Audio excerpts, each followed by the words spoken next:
वशिष्यते। पूर्णस्य पूर्णमादाय पूर्णमेवावशिष्यते। ॐ शान्ति शान्ति शान्तिः।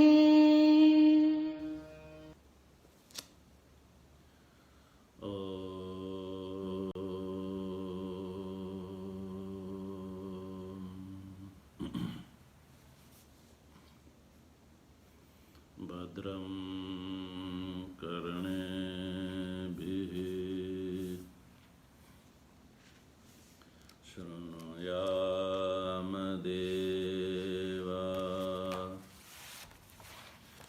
भद्रं पश्येमाक्षभिर्यजत्राः स्थिरैरङ्गैस्तुष्टुवागुंसस्तनूभिर्व्यशेम देवहितं यदायुः।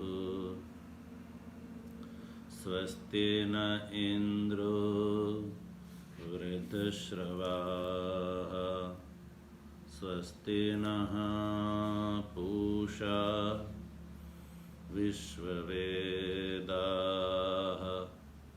स्वस्ति नस्तार्क्ष्यो अरिष्टनेमिः स्वस्ति नो बृहस्पतिर्दधातु। ॐ शान्तिः शान्तिः शान्तिः। शङ्करं शङ्कराचार्यं केशवं बादरायणं सूत्रभाष्य कृतौ वन्दे भगवन्तौ पुनः पुनः। ईश्वरो गुरुरात्मेति मूर्तिभेद विभागिने व्योमवद् व्याप्तदेहाय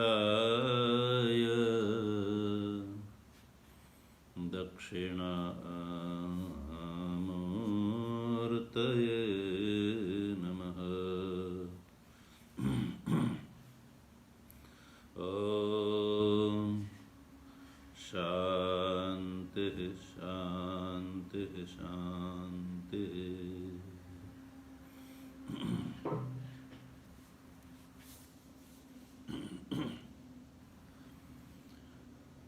तत्व जिज्ञासु सज्जनों,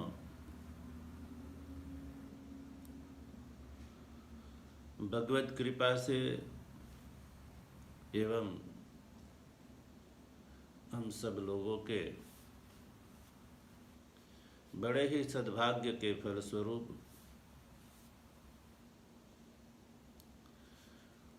प्रेमपुरी आश्रम के संदर्भ में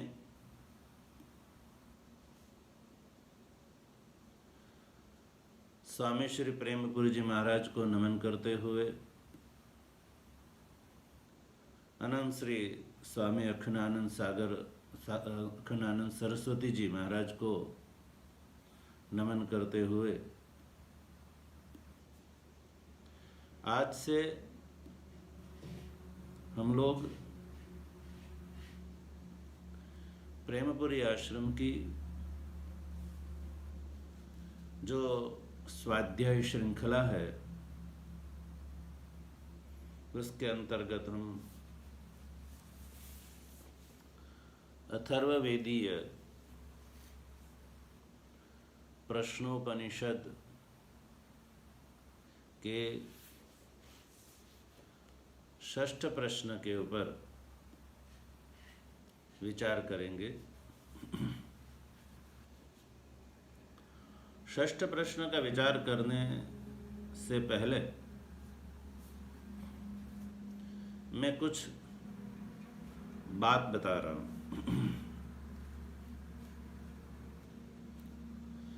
जैसे कि आप सब जानते ही है कि हमारा जो वैदिक सनातन धर्म है वो वेद मूलक है। आचार्य मनु कहते हैं वेदोखिलो धर्म मूलम। वेद अखिल धर्म का मूल है।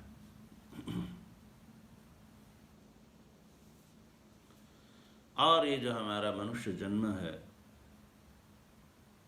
वो दो लाभ प्राप्त करने के लिए है।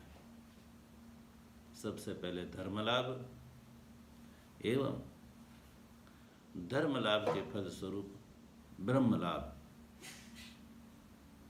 ब्रह्म लाभ के अनंतर मनुष्य कृतकृत्य हो जाता है। अतः हम लोगों को धर्म और ब्रह्म का विचार करना चाहिए। और जैसे कि वेद के लिए महापुरुषों ने, आचार्यों ने कहा है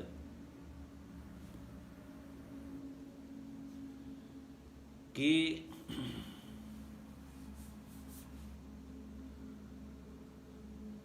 जो मनुष्य के लिए इहलोक एवं परलोक का जो हित बतावे उसको वेद कहते हैं। ऐसा जो वेद है जिसके लिए ये कहा गया है कि प्रत्यक्षेणानुमानेन यस्तुपायो न विद्यते एनं विदन्ति वेदेन तस्माद् वेदस्य वेदता। वेद की यही महत्ता है, वेदता है कि प्रत्यक्ष आदि प्रमाणों के द्वारा जो धर्म एवं ब्रह्म का बोध नहीं हो पाता है उस धर्म एवं ब्रह्म को जो बताता है उसको वेद कहते हैं। और इस प्रकार के महिमा से युक्त जो वेद है उस वेद के दो भाग हमारे आचार्यों ने बताए हैं, मंत्र भाग एवं ब्राह्मण भाग।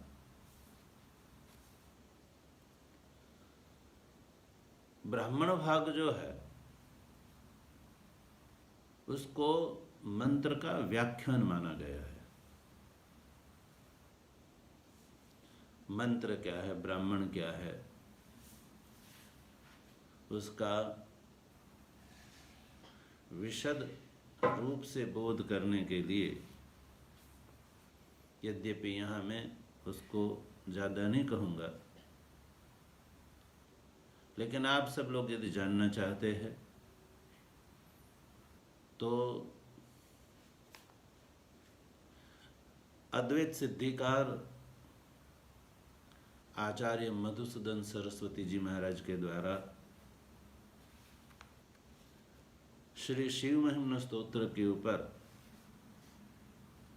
जो टीका की गई है उस शिव महिम्न स्तोत्र के 7वें मंत्र का जो व्याख्यान है वो देखने योग्य है। 7वें मंत्र का 7वें श्लोक का, महिम्न स्तोत्र के 7वें श्लोक का जो मधुसूदन सरस्वती जी महाराज के द्वारा किया गया जो व्याख्यान है वो पढ़ना चाहिए। समग्र वैदिक सनातन धर्म की वो भूमिका है। यहाँ हम इतना कहेंगे कि 4 वेदों में से जो अथर्ववेद है। अथर्ववेद के मंत्र भाग में मुंडकोपनिषद पढ़ी गई है। उस मुंडकोपनिषद का व्याख्यान ही ये प्रश्नोपनिषद है।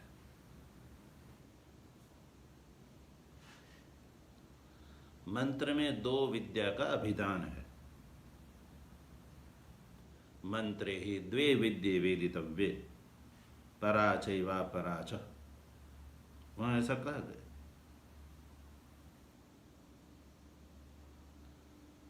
उसमें जो अपरा विद्या है वो ऋग्वेद आदि के द्वारा अभिधेय है, ये कहा। और अपरा विद्या 2 प्रकार की है। एक कर्म रूपा अपरा विद्या एवं दूसरी उपासना रूपा अपरा विद्या।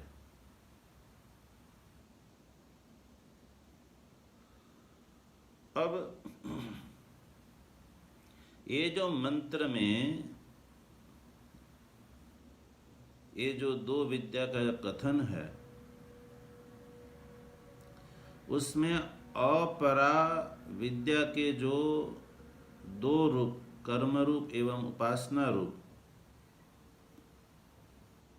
उसमें जो उपासना रूपा जो अपरा विद्या है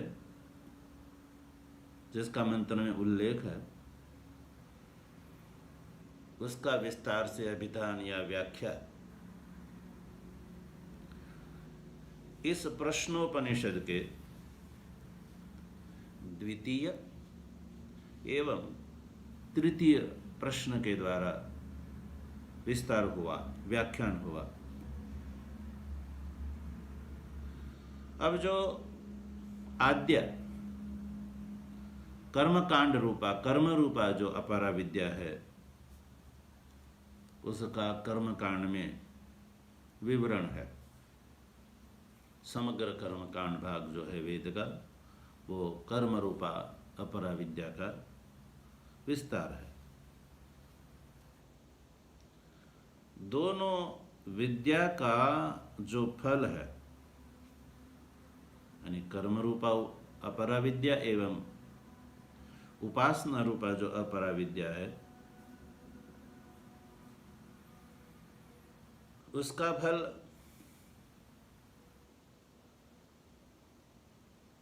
वैराग्य के लिए है, क्योंकि कर्म रूपा अपरा विद्या का फल भी नाशवंत है और उपासना रूपा जो अपरा विद्या है उसमें भी जैसे मात्र उपासना की गई है, कर्म सहकृत उपासना नहीं है, तो उस उपासक को ब्रह्मलोक से भी पुनरावृत्ति होती है। और कर्म सहकृत यदि अहंग्रहादि उपासना यदि साधक के द्वारा की जाती है तो वो क्रम मोक्ष का भागी होता है।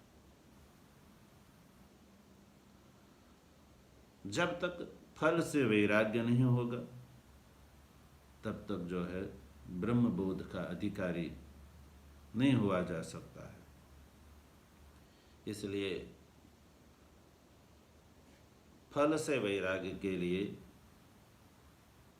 प्रथम प्रश्न में उसका स्पष्टीकरण कर दिया गया। रही बात पराविद्या है, जिसका मुंडकोपनिषद में कहा गया अथ परा यया तदक्षरम अधिगम्यते, वहां से उपक्रम करके संपूर्ण मुंडकोपनिषद के द्वारा उसका प्रतिपादन हुआ है। अब प्रश्न उठता है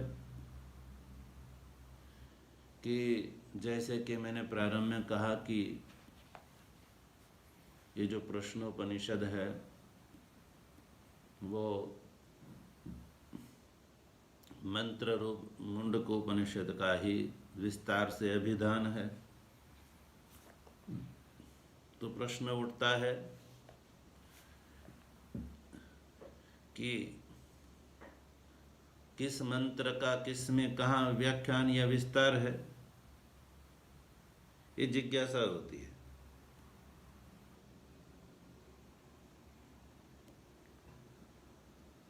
तो हमारे भाष्य व्याख्याकार आनंद गिरियाचार्य जी बताते हैं कि यथा सुदीप्ताद इत्यादि जो मंत्र है, दो मंत्र उसमें जो कहा गया अर्थ है मुंडकोपनिषद में, उसका विस्तार से अभिधान करने के लिए इस प्रश्नोपनिषद का चतुर्थ प्रश्न है। एवं प्रणवो धनुः शरो ह्यात्मा इत्यादि जो मंत्र है उसमें प्रणव की उपासना का विस्तार या विवरण करने के लिए पांचवा प्रश्न है, जिसका आप सब लोग विचार कर चुके हैं। अब ये जो छठा प्रश्न है उसके लिए जिज्ञासा होगी कि छठे प्रश्न में मुंडकोक्त किस मंत्र का व्याख्यान है। तो उसके लिए आनंद गिरि जी लिखते हैं कि एतस्मात् जायते प्राण इत्यादि न शेषेण मुंडकेन उक्तस्य अर्थस्य स्पष्टीकरणार्थः षष्ठः प्रश्नः इति इदं ब्राह्मणं तद्विस्तार अनुवादे इत्यर्थः। एतस्मात् जायते प्राणः मनः सर्वेन्द्रियाणि च खम मनो बुद्धि इत्यादि जो मंत्र है और उससे आगे का जो भी मुंडक है उसमें जो उक्त अर्थ है उस का स्पष्टीकरण करने के लिए, विस्तार करने के लिए ये छठा प्रश्न है। इस प्रकार से ये 6 प्रश्न के रूप में विभक्त ये जो प्रश्नोपनिषद है वो जैसे मैंने कहा इस प्रकार से मुंडक का ये विस्तार से अभिधान है, व्याख्यान है। मुंडक उपनिषद को आप सूत्र रूप से मान सकते हैं। सूत्र रूप से कही गई बात का विस्तार से कथन ये प्रश्नोपनिषद है।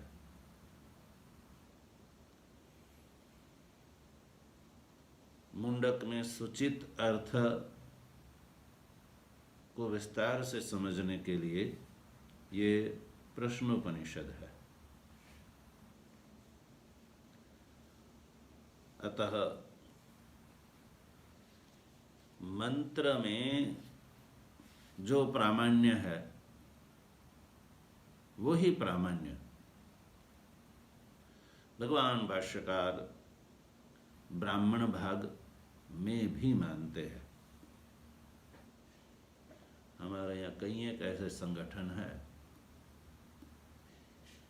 जो केवल मंत्र भाग को ही महत्व देते हैं, ब्राह्मण भाग का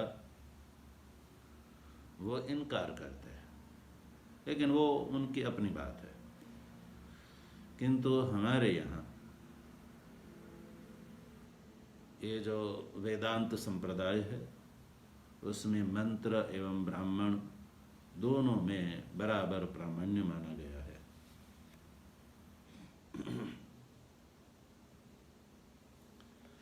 अब प्रश्न ये उठता है कि ठीक है,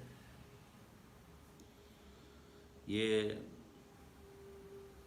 मंत्र का व्याख्यान है, तो छठे प्रश्न में किस मंत्र का विशेष रूप से व्याख्यान है, ये जिज्ञासा हो जाती है। तो तृतीय मुंडक में दूसरे खंड के 7वें मंत्र का ये व्याख्यान है। तृतीय मुंडक के दूसरे खंड के 7वें मंत्र का स्वरूप है गतः कलः पंचदश प्रतिष्ठा देवाश्च सर्वे प्रतिदेवतासु कर्माणि विज्ञानमयश्च आत्मा परे व्यये सर्व एकी भवन्ति। ये जो मंत्र है उसके साथ अगले मंत्र में एक दृष्टांत का भी अभिधान है। यथा नद्यः स्यन्द्यमानाः समुद्रे स्तं गच्छन्ति नाम रूपे विहाय तथा विद्वान् नाम रूपाद् विमुक्तः परात् परं पुरुषमुपेति दिव्यम्। वहाँ दृष्टांत में ये कहा गया कि जैसे नदियां है, नद्यः गंगा यमुना नर्मदा वगैरह जो नदियां है वो स्यन्द्यमाना यानी बहती हुई, बहते बहते समुद्र में जाकर के मिलते हुए नाम रूपे विहाय, अपना अपना जो नाम है, रूप है, गंगा यमुना नर्मदा वगैरह जो नाम है उनका जो रूप है उसको विहाय यानी छोड़ करके यथा समुद्रे अस्तं गच्छन्ति, जिस प्रकार से समुद्र को प्राप्त करके फिर वो समुद्र रूपा हो जाती है। समुद्र के जल में आप ये गंगा जी का जल है, यमुना जी का जल है, नर्मदा जी का जल है, ये विवेक आप नहीं कर सकते, क्योंकि वो समुद्र में मिलकर के समुद्र रूपा हो जाती है, समुद्र रूपा भवन्ति। तो ये जैसे दृष्टांत है तथा ठीक उसी प्रकार ये जो विद्वान है, विद्वान यानी आत्मज्ञ, जिसको मुंडकोक्त जो अक्षर जो ब्रह्म है उसका बोध हो गया है आत्मत्वेन स्वरूपेन, ऐसा जो आत्मज्ञ है वो भी ब्रह्म ज्ञान के फलस्वरूप नाम रूपाद विमुक्तः, वो भी नाम और रूप से देवदत्त, यज्ञदत्त, विष्णुदत्त वगैरह जो नाम है उससे विमुक्तः रहित हो करके, क्योंकि देहाभिमान नहीं रहा, नाम और रूप से विमुक्त हो करके ये आत्मज्ञ भी परात् परम दिव्यम पुरुषम उपेति, दिव्य पुरुष को वो प्राप्त कर लेता है। वो दिव्य पुरुष के लिए इस मंत्र में विशेषण बताया परात् परम, यानी पर से पर जो दिव्य पुरुष है, उस दिव्य पुरुष को ये विद्वान प्राप्त कर लेता है। पर से पर का अभिप्राय है जो व्याकृत पर है, उससे व्याकृत परात अव्याकृतात्, व्याकृत से पर है अव्याकृत, अव्याकृत से जो परम यानी उत्कृष्ट, यानी जो दिव्य पुरुष है, प्रकाश स्वरूप जो दिव्य पुरुष है, जो सर्वत्र पूर्ण है। पुरुष शब्द का प्रयोग पूर्ण परमात्मा के लिए किया जाता है। उसको ये जो विद्वान है वो प्राप्त कर लेता है। ये जैसे दृष्टांत बताया है, उस दृष्टांत उक्ति के साथ 7वें मंत्र में ये कहा गया था कि गताः कलाः पंचदश प्रतिष्ठा देवाश्च सर्वे प्रतिदेवतासु कर्माणि विज्ञानमयश्च आत्मा परिव्यये सर्व एकीभवन्ते। इस मंत्र में मोक्ष काल में विद्वान की क्या स्थिति होती है,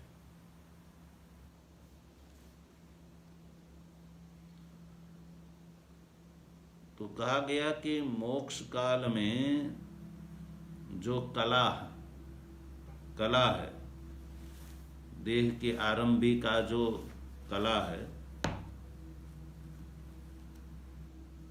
प्राणादि जो कला है जिसका इसमें उल्लेख है, पंचदश कला, मुंडक में पंचदश कला का कथन है। और जिस मंत्र का हम लोग विचार करने के लिए प्रवृत्त है, इस षष्ठ प्रश्न में षोडश कला का विधान है।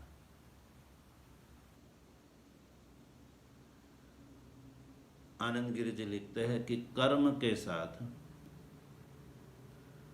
कला 16 हो जाती है। और कला से अभिप्राय है देह की आरंभिका जो ये प्राणादि कला है, मोक्ष के समय उसका क्या होता है, तो का प्रतिष्ठाम गता है। पंचदश जो कला है मंत्र के अनुसार, प्राण, श्रद्धा, पंच महाभूत, इंद्रिय, मन, अन्न, वीर्य, तप, मंत्र वगैरह, जिसको आप अगले मंत्र में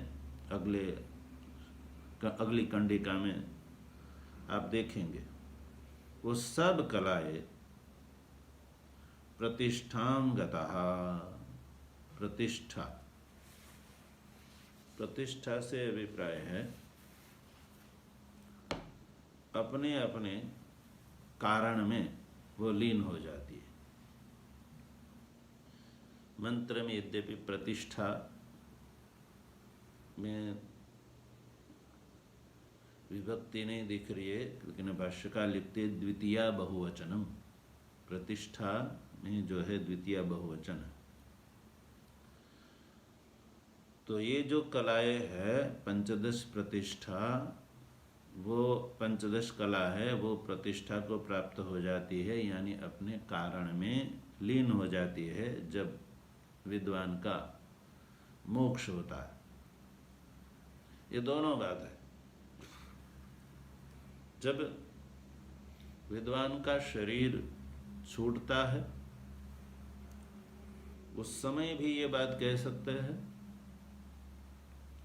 क्योंकि जब ब्रह्म बोध होता है तो तुरंत शरीर तो छूटता नहीं है। शरीर तो प्रारब्ध के अधीन होकर के रहता है, तो उस समय शरीर बना हुआ रहता है, जिसको जीवन मुक्त अवस्था कहते हैं। उस समय भी विद्वान की दृष्टि से तो सब लीन ही है, उनका देहात्म भाव दूर हो गया है।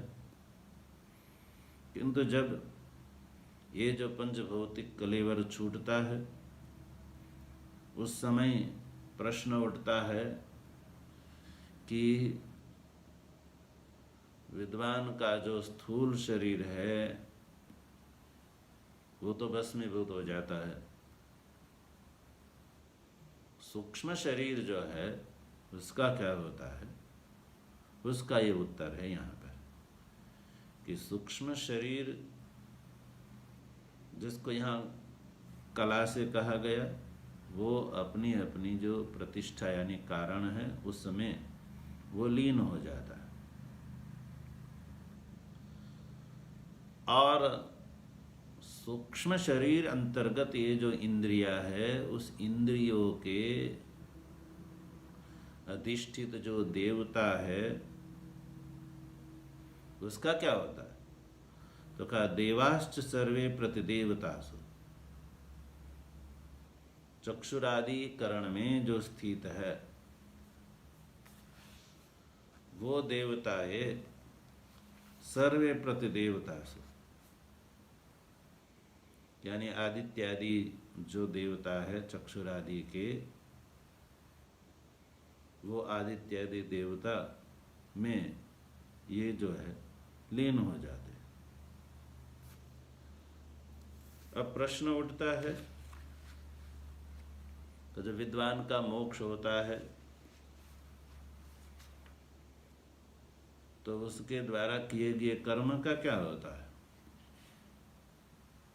तो कहा गया कि जो मुमुक्षु के द्वारा कृत जो कर्माणि है, और कर्म जैसे कि आप सब लोग जानते हैं, प्रारब्ध, संचित एवं क्रियमाण, 3 प्रकार के कर्म हमारे यहाँ माने गए हैं। यहाँ पर जो अप्रवृत्त फलक जो कर्म लेना है, संचित और क्रियमाण तो भस्मीभूत हो गया, लेकिन अप्रवृत्त फलक जो कर्माणि है उसका क्या होता है? यानी संचित और क्रियमाण कर्मों का क्या होता है?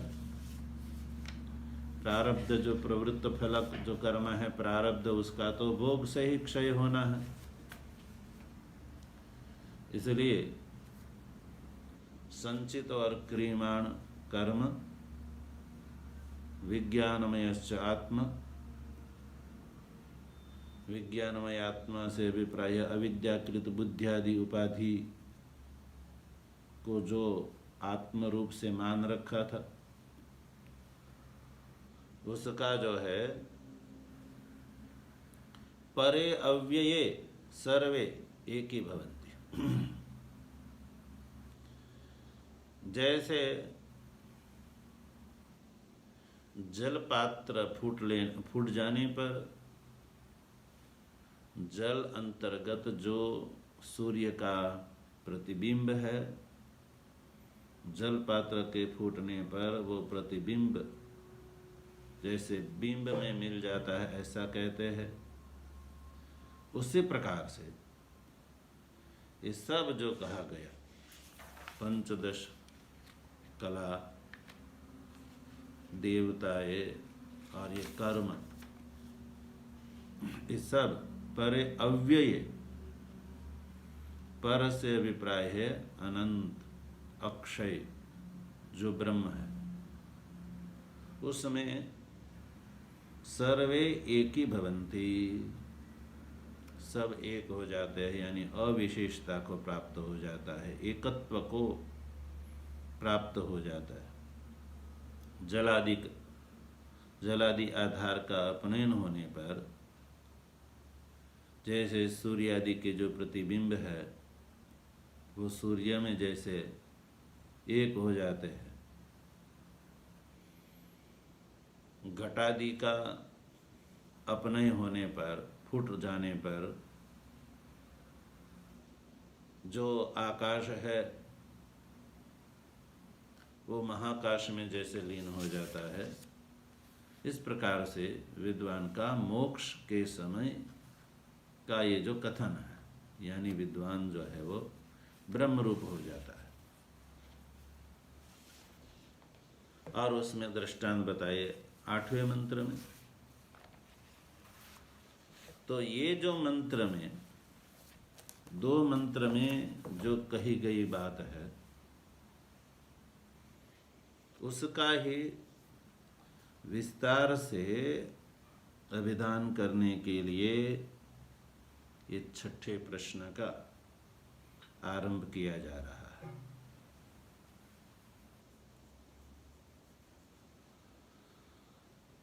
अथ 6ठः प्रश्नः।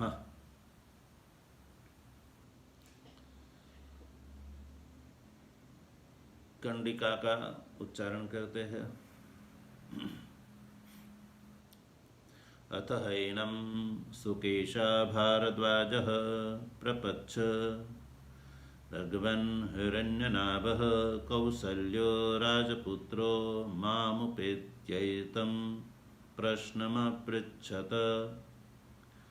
षोडशकलं भारद्वाज पुरुषं वेत्थ तमहं कुमारमब्रुवं नाहमिमं वेद यद्यहमिमं वेदिशं कथं तेनावक्ष्यमिति।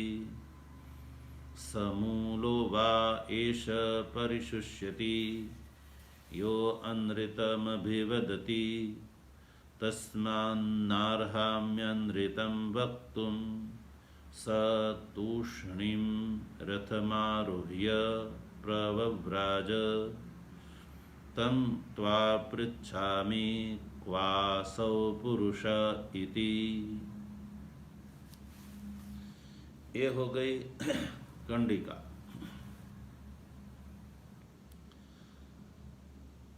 भगवान भाष्यकार लिखते हैं अथ हैनं सुकेशा भारद्वाजः प्रपच्छ। ये जो भाष्य ग्रंथ है वो प्रतीक के रूप में ग्रहण किया गया है। उसमें सबसे पहले अथ शब्द का जो प्रयोग है, अथ शब्द का अर्थ है आनंतर्य। आनंतर्य पूर्व की अपेक्षा रखता है। तो यहाँ जिज्ञासा होती है कि किसके अनंतर। तो 5वें प्रश्न के अनंतर 5 प्रश्न का हल हो गया और आप तो पढ़ते पढ़ते 6ठ प्रश्न तक पहुंचे हैं। तो आप सब लोगों को पता ही है, आख्यायिका का बोध है ही। सुकेशा भारद्वाज आदि जो 6 ऋषि है, आचार्य पिप्पलाद जी की शरण में जाकर के सेवा करते हुए जब पिप्पलाद जी ने उसको प्रश्न करने के लिए कहा, तब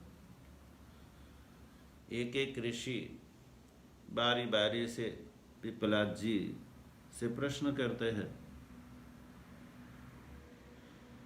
6 ऋषियों में से 5 ऋषि ने पिप्पलाद जी से अपने मन में जो जिज्ञासाएं थी उस जिज्ञासा प्रकट करते हुए उत्तर पा लिया। अब छठे ऋषि है सुकेशा भारद्वाज। उन्होंने पिपलाद जी के प्रति जो पूछा है वो यही पूछा है। अथ शब्द का अर्थ हुआ पांचवें प्रश्न के अनंतर। पांचवें प्रश्न में सौर्यायणी गार्ग ने प्रश्न कर दिया, पिपलाद जी ने उत्तर दे दिया। अब जब सुकेशा भारद्वाज का नंबर आया तो सुकेशा भारद्वाज प्रपच्छ, सुकेशा भारद्वाज ने पिपलाद जी को पूछा था। क्या पूछा?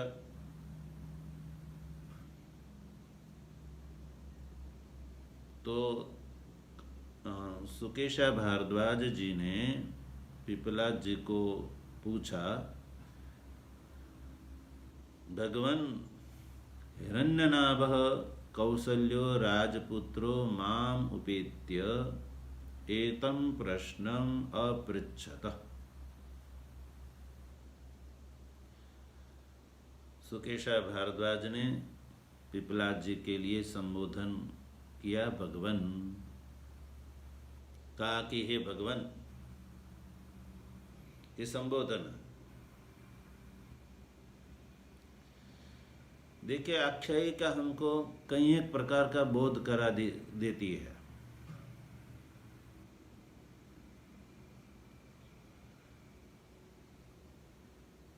सुकेशा भारद्वाज ने पिपलाद जी के लिए जो भगवान शब्द का प्रयोग किया, उससे ये प्रतीत होता है कि हमारे यहाँ गुरु के लिए भगवान शब्द का प्रयोग होता है। ईश्वरो गुरुरात्मेति मूर्ति भेद विभागिने, ये कहा गया है। ईश्वर और गुरु को एक ही माना गया है हमारे यहाँ, क्योंकि ईश्वर के अंदर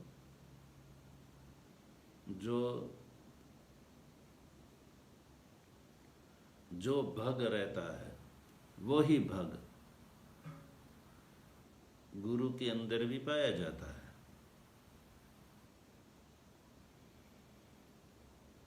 भगवान या भगवान शब्द का अर्थ होता है भग से युक्त। जो भग से युक्त है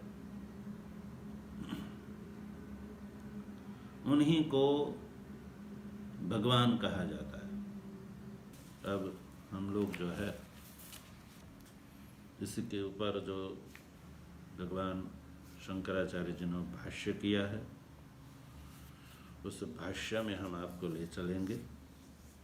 तो उस भाष्य का जो स्वरूप है उसका व्याख्यान है वो हम कल ही करेंगे।